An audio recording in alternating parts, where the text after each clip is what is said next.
दोस्तों स्वागत है आप सभी का एक बार फिर से बिहार समाचार में। आज की इस वीडियो में हम आपको छोटी बड़ी सभी महत्वपूर्ण खबरों को बताएंगे। तो आगे बढ़ने से पहले आप सभी से अनुरोध है कि आप इस वीडियो को एक लाइक जरूर कर दें। साथ ही आपके मन में अगर कोई भी सवाल हो तो आप हमें नीचे कमेंट बॉक्स में जरूर पूछे।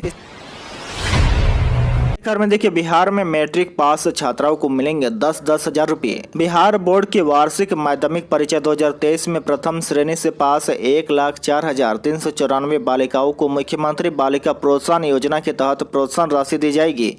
इसके तहत प्रति छात्रा 10,000 रुपये एकमुश्त दिए जाएंगे। इसके लिए शिक्षा विभाग ने 50 करोड़ की राशि स्वीकृत की है। जानकारी के मुताबिक स्वीकृत 50 करोड़ रुपये में से 16.50 करोड़ रुपये जारी कर दिए गए हैं। वही माध्यमिक परीक्षा में सामान्य कोटि के 33,735 और पिछड़ा वर्ग के 70,659 छात्रों ने प्रथम श्रेणी से परीक्षा पास की है।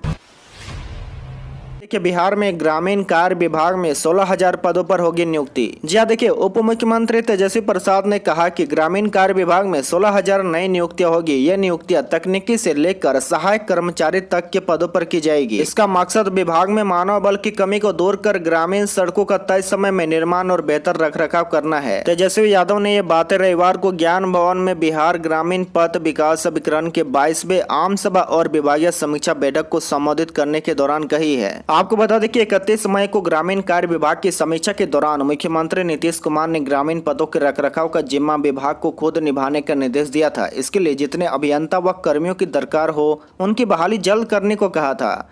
इसी के मद्देनजर डिप्टी सीएम सब विभागीय मंत्री तेजस्वी यादव की घोषणा के बाद शीघ्र ही बहाली की प्रक्रिया आरंभ होगी। बिहार में मार्च 2024 तक 8,000 किलोमीटर बनेगी सड़क। जहाँ देखिए, राज्य में 1,20,000 किलोमीटर लंबाई की ग्रामीण सड़कों में से करीब 1,12,000 किलोमीटर लंबाई में सड़कों का निर्माण हो चुका है। करीब 8,000 किलोमीटर लंबाई में मार्च 2024 तक निर्माण पूरा कराने का लक्ष्य है। करीब 17,000 किलोमीटर लंबाई में 8-10 साल पुराने सड़क जर्जर हो चुके हैं। इसे 2024 तक बेहतर बनाने की योजना है। वहाँ देखिए, ग्रामीण कार्य मंत्री श्री यादव ने विभागीय अभियंताओं के लिए सौगात की भी घोषणा कर दी है। कहा कि सहायक अभियंता समेत सभी इंजीनियरों के लिए वाहन की सुविधा दी जाएगी। इसके तहत 534 बोलेरो, 138 स्कॉर्पियो व 6 इनोवा मुहैया कराई जाएगी। निजी भवनों में चल रहे विभाग के क्षेत्रीय कार्यालयों के लिए सरकारी भवन बनेगा। पंचायत सरकार भवनों में कनीय अभियंताओं की बैठने की भी व्यवस्था की जाएगी। व इंटर परीक्षा की जानकारी छात्रों को अब एसएमएस से मिलेगी। मैट्रिक व इंटरमीडिएट 2024 के परीक्षार्थियों को परीक्षा संबंधित तमाम सूचनाएं अब बिहार बोर्ड द्वारा एसएमएस से उपलब्ध कराई जाएगी। लगभग 30 लाख छात्र छात्राओं को एसएमएस भेजा जाएगा और इसकी शुरुआत बोर्ड ने डमी रजिस्ट्रेशन कार्ड जारी कर दी है। बोर्ड द्वारा इंटर 2024 में शामिल होने वाले 13 लाख छात्र छात्राओं को एसएमएस भेजकर डमी रजिस्ट्रेशन कार्ड में त्रुटि सुधार की जानकारी दी गई है। बता दें कि त्रुटि रहित रजिस्ट्रेशन नंबर, प्रवेश पत्र आदि रहे। इसके लिए बोर्ड द्वारा डमी प्रवेश पत्र और रजिस्ट्रेशन कार्ड जारी किया जाता है। अभी तक इसकी जानकारी केवल संबंधित जिला शिक्षक कार्यालय और स्कूल प्रशासन को दी जाती थी। बोर्ड के निर्देश अनुसार डमी रजिस्ट्रेशन कार्ड, प्रवेश पत्र आदि डाउनलोड कर छात्रों की उपलब्ध करवाना होता है, जिसे छात्र देखकर त्रुटि में सुधार कर ले। लेकिन स्कूलों द्वारा छात्रों को ज्यादातर इसकी सूचना नहीं दी जाती है। स्कूल बिना देखे ही दोबारा बोर्ड को वापस कर देता है। जानकारी नहीं होने से सैकड़ों छात्रों के रजिस्ट्रेशन कार्ड तो कभी प्रवेश पत्र में त्रुटि रह जाती है, जिसे देखते हुए अब यह सुविधा उपलब्ध कराई गई है। में देखिए, केरल में मानसून की दस्तक। बिहार में 18 या 19 जून को पहुंचने के आसार। जी देखिए, मानसून ने निर्धारित तिथि से 7 दिन के विलंब के साथ गुरुवार को केरल में दस्तक दे दी है। मौसम विभाग ने इसकी घोषणा करते हुए कहा कि केरल के ज्यादातर हिस्सों तथा दक्षिण तमिलनाडु में मानसूनी बारिश दर्ज की गई है। अगले 24 घंटे के दौरान मानसून के पूर्वोत्तर में भी दस्तक देने के आसार है। देखिए, बिहार में मानसून का आगमन 18 या 19 जून को होने की उम्मीद है। पटना मौसम विज्ञान केंद्र के निदेशक आशीष कुमार ने यह जानकारी दी है। वैसे मानक तिथि 13 जून है, लेकिन केरल में एक सप्ताह की देरी की वजह से बिहार में भी विलंब की संभावना है। मौसम विभाग ने कहा कि जिस रफ्तार से केरल में दस्तक दी है, यह देश के अन्य हिस्सों में मानसून के पहुंचने के अच्छे संकेत है। हालांकि अगले एक सप्ताह में बनने वाली स्थितियां मानसून की प्रगति तय करेगी। में देखिए, पटना समेत प्रदेश के 22 जिलों में आज भीषण गर्मी की चेतावनी। सूबे के 25 शहरों में अधिकतम तापमान में पिछले 24 घंटे में बढ़ोतरी दर्ज की गई है। मौसम विज्ञान केंद्र पटना ने राज्य के 22 जिलों में भीषण गर्मी की चेतावनी जारी की है। इनमें 11 जिलों में भीषण उष्ण लहर का ऑरेंज अलर्ट भी जारी किया गया है। वहीं पटना सहित 11 जिलों में उष्ण लहर की चेतावनी जारी की गई है। जिन जिलों के लिए अलर्ट जारी नहीं किया गया है, वहाँ भी कमोबेश ऐसे ही हालात रहेंगे। किशनगंज में 39.5 व मुजफ्फरपुर में 39.4 को छोड़कर राज्य में कहीं भी अधिकतम तापमान 40 डिग्री से कम नहीं है। मौसम विभाग की ओर से लोगों को प्रचंड गर्मी से एहतियात बरतने की अपील की गई है। दोपहर के समय लोगों को अनावश्यक घर से बाहर नहीं निकलने की सलाह दी गई है। वहीं लोगों को पर्याप्त पानी पीकर और सिर ढककर धूप में बाहर जाने की सलाह दी गई है। वहीं आपको बता दें कि पिछले 24 घंटे में राज्य में सर्वाधिक गर्म शेखपुरा रहा, जहां का अधिकतम तापमान 43.7 डिग्री दर्ज किया गया है। राज्य के 9वीं 10वीं के 12 लाख से अधिक छात्रों को राज्य सरकार देगी छात्रवृत्ति। केंद्र सरकार की लेट लतीफी से परेशान 9वीं 10वीं के पिछड़ा अति पिछड़ा वर्ग के छात्रों को राज्य सरकार ने अपने मद से छात्रवृत्ति देने की योजना के अंतिम रूप दे दिया है।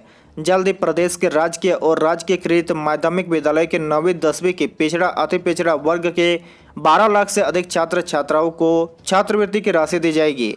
शिक्षा विभाग ने इसकी तैयारी पूरी कर ली है। इस मद में 287 करोड़ रुपए स्वीकृत भी कर दिए गए हैं। पहली बार राज्य सरकार इस मद में से 100% राशि खर्च करेगी। एक विद्यार्थी के खाते में एक मुश्त 1800 रुपये का भुगतान होगा। वहीं 150 रुपये महीने के हिसाब से यह छात्रवृत्ति दी जाती है। इस योजना का शुभारंभ मुख्यमंत्री नीतीश कुमार से कराने की कोशिश शिक्षा विभाग कर रहा है। विभाग इस पर शीघ्र ही मुख्यमंत्री की सहमति लेगा। इसके साथ राशि का भुगतान शुरू कर दिया जाएगा।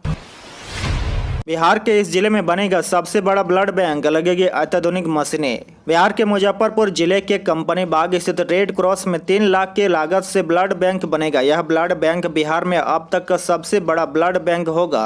कंपनी बाग रेड क्रॉस में बनने वाला यह ब्लड बैंक अत्याधुनिक सुविधाओं से लैस होगा।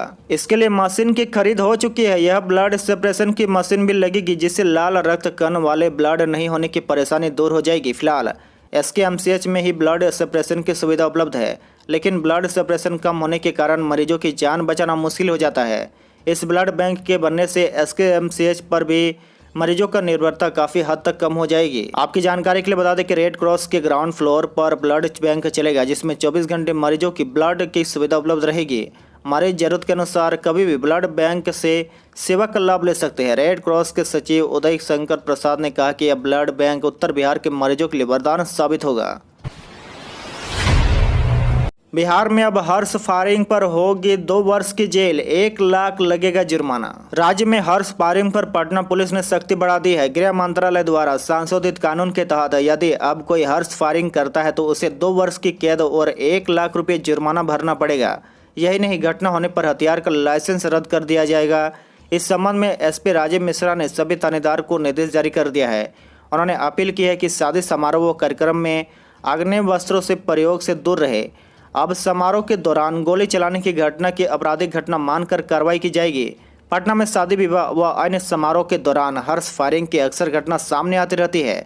इससे लोगों को जख्मी और मौत की घटना अक्सर सामने आती है। इसको लेकर पुलिस मुख्यालय के निर्देश पर पटना पुलिस ने सख्ती करना शुरू कर दिया है। बिहार में होगा विश्व का सबसे बड़ा शिवलिंग, 22 मंदिर बनेंगे। बिहार में विश्व के सबसे बड़े शिवलिंग पर जल अभिषेक होगा। श्रद्धालु 33 फीट की ऊंचाई से सीधा महादेव को जल अर्पित कर पाएंगे। यह सहस्त्रलिंग शिवलिंग होगा, यानी कि एक ही शिवलिंग पर जल अभिषेक से 1008 शिवलिंग पर जल अभिषेक का फल मिलेगा। लगभग 1500 साल बाद सहस्त्रलिंग शिवलिंग का निर्माण कराया जा रहा है। आपको बता दें कि इसके पहले 800 ईस्वी में सहस्त्र शिवलिंग का निर्माण किया गया था। दुनिया के इस अनोखे शिवलिंग पर गंगा और सरयू के संगम का जल कांवड़ यात्रा से चढ़ाया जा सकेगा। इसके लिए लगभग 80 किलोमीटर का कांवड़िया पथ भी बनाया जाएगा। मंदिर का निर्माण काम 20 जून से शुरू हो जाएगा और 2025 के सावन तक विश्व के सबसे बड़े शिवलिंग की स्थापना होगी। वहीं देखिए, आचार्य किशोर कुणाल ने बताया कि मंदिर का क्षेत्रफल 3.67 लाख वर्ग फीट होगा। सबसे ऊंचा शिखर 270 फीट का होगा। 198 फीट का एक शिखर होगा, जबकि 180 फीट के 4 शिखर रहेंगे। 135 फीट का एक शिखर और 108 फीट की ऊंचाई के 5 शिखर होंगे। और देखिए, विराट रामायण मंदिर की लंबाई 1080 फीट और चौड़ाई 540 फीट है। आचार्य किशोर कुणाल ने बताया कि अयोध्या में बन रहे रामलला मंदिर की लंबाई 360 फीट और चौड़ाई 235 फीट है, जबकि सबसे ऊंचा शिखर 135 फीट का है। IIT और NIT में दाखिले को रजिस्ट्रेशन 19 से। देश के प्रतिष्ठित संस्थान IIT, NIT, IIIT में नामांकन के लिए संयुक्त सीट आवंटन प्राधिकरण यानी ज्वाइंट सीट एलोकेशन अथॉरिटी ने तिथि जारी कर दी है। इसके माध्यम से देश भर के 23 IIT, 32 NIT, 26 ट्रिपल आईटी सहित अन्य 28 गवर्नमेंट फंडेड इंस्टीट्यूट की 55,000 से अधिक सीटों पर नामांकन के लिए काउंसलिंग होगी। काउंसलिंग के लिए पंजीयन व चॉइस फिलिंग 19 जून की सुबह 10 बजे से शुरू होगी, जो 28 जून शाम 5 बजे तक किया जा सकेगा। बिहार में अब महिला को थाना आने की जरूरत नहीं, घर जाकर एफआईआर लेंगे साइबर थाना के अधिकारी। बिहार में लगातार साइबर अपराध पर लगाम लगाने के लिए cyber police high alert mode पर काम कर रही है। साइबर ठगी के मामलों की जांच में तेजी लाने के लिए सभी 40 पुलिस जिलों के अलावा 4 रेल क्षेत्र में भी साइबर थाने खोल दिए गए हैं। आर्थिक अपराध इकाई के एडीजी नेर हसनैन खान ने बताया कि राज्य में 44 साइबर थानों ने काम करना शुरू कर दिया है। साइबर अपराध के मामलों में अब महिलाओं को थाने आकर शिकायत दर्ज कराने की जरूरत नहीं पड़ेगी, बल्कि खुद पुलिस घर जाकर शिकायत दर्ज करेगी। एडीजी खान ने कहा कि अब किसी महिला को थाने पर बुलाकर एफआईआर दर्ज नहीं की जाएगी, बल्कि पुलिस अधिकारी उनके घर जाकर एफआईआर दर्ज करेंगे। ऑनलाइन ठगी, साइबर फ्रॉड, इंटरनेट से जुड़ी किसी शिकायतें साइबर थानों में दर्ज करा सकते हैं। सोशल मीडिया पर महिला और बच्चों से जुड़ी शिकायतों का निस्तारण भी किया जाएगा। एडीजी ने बताया कि साइबर अपराध के ऑपरेशन में शामिल 30,000 मोबाइल सिम कार्ड को चिन्हित किया गया है। इसमें 10,000 सिम को बंद करने के लिए केंद्र सरकार को पत्र लिखा गया है, जिसमें साइबर क्राइम में एक्टिव तमाम गैंग को ध्वस्त करने की मदद मिलेगी। देश भर में नंबर 1 बना बिहार का दरभंगा एयरपोर्ट, यात्री संख्या और कमाई में बनाया रिकॉर्ड। बिहार का दरभंगा एयरपोर्ट लगातार नए नए कीर्तिमान अपने नाम कर रहा है। एक और जहां पटना और गया एयरपोर्ट घाटे में चल रहे हैं, वहीं यात्रियों की संख्या और मुनाफे के मामले में दरभंगा एयरपोर्ट एक बार फिर देश में उड़ान योजना के तहत नंबर 1 बन गया है। दरभंगा हवाई अड्डे पर इस साल रिकॉर्ड कमाई हुई है। विदेशों में रहने वाले भारतीय भी इसके फैन हो गए हैं। एडवांस बुकिंग भी कराई जा रही है। वर्ष 2021-22 में यहां से आने जाने वाले यात्रियों की रिकॉर्ड संख्या वर्ष 2022-23 में भी बरकरार है। वर्ष 2022-23 में 6.17 लाख यात्रियों ने यहां से सफर किया है।